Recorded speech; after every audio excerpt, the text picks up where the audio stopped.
Hola chicos, bueno, hoy vamos a ver neutralización, cómo vamos a formar las sales. Primero, antes que nada, le voy a explicar lo que son los iones, ¿sí? Los iones son cargas eléctricas, es el primer concepto que ustedes tienen que saber. Luego, ¿qué pasa? Los iones pueden ser cationes y aniones.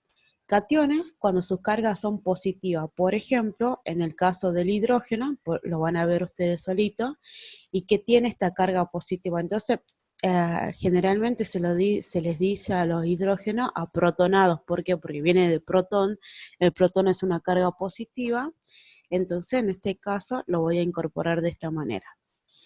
Luego, también los iones pueden ser aniones cuando sus cargas son negativas, o sea, sus cargas eléctricas son negativas, como por ejemplo, que es el grupo hidroxilo, que si ustedes están identificando justo en esta parte, tiene una carga negativa, ¿verdad?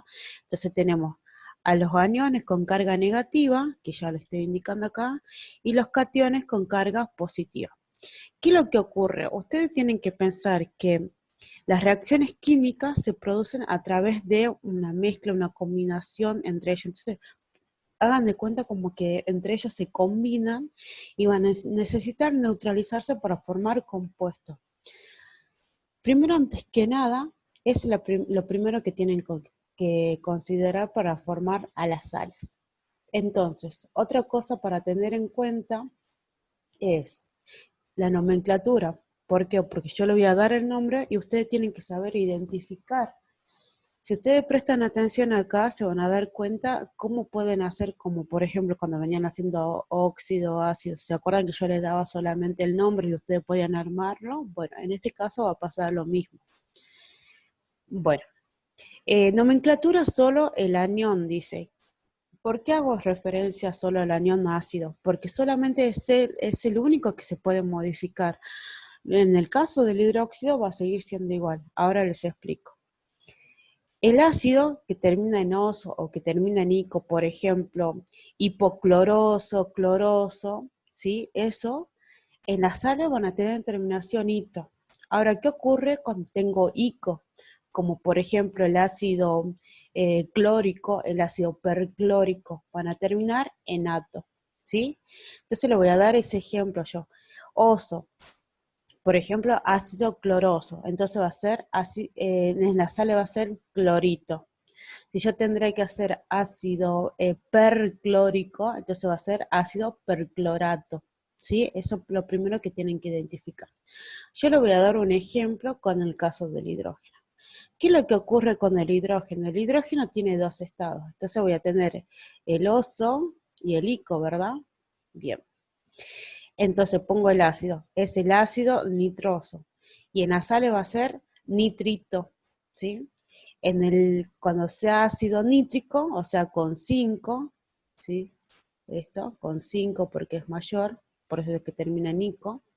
Ácido nítrico, entonces va a ser ácido nitrato, perdón, va a ser una sal que se denomina nitrato, ¿sí? Ahora, ¿qué ocurre en el carbono? Tengo lo mismo, tengo mayor y tengo menor y tengo mayor. Para el menor, la terminación oso, para el mayor, que en este caso es 4, va a ser ico. ¿Qué es lo que ocurre acá? Es ácido carbonoso cuando tenemos más 2, pero en la sal se va a denominar carbonito. ¿Qué es lo que ocurre cuando tenga más 4? Va a ser ácido carbónico, pero en la sal lo vamos a denominar carbonato. ¿Sí? Sigo con el mismo ejemplo para que ustedes lo identifiquen. Presten atención.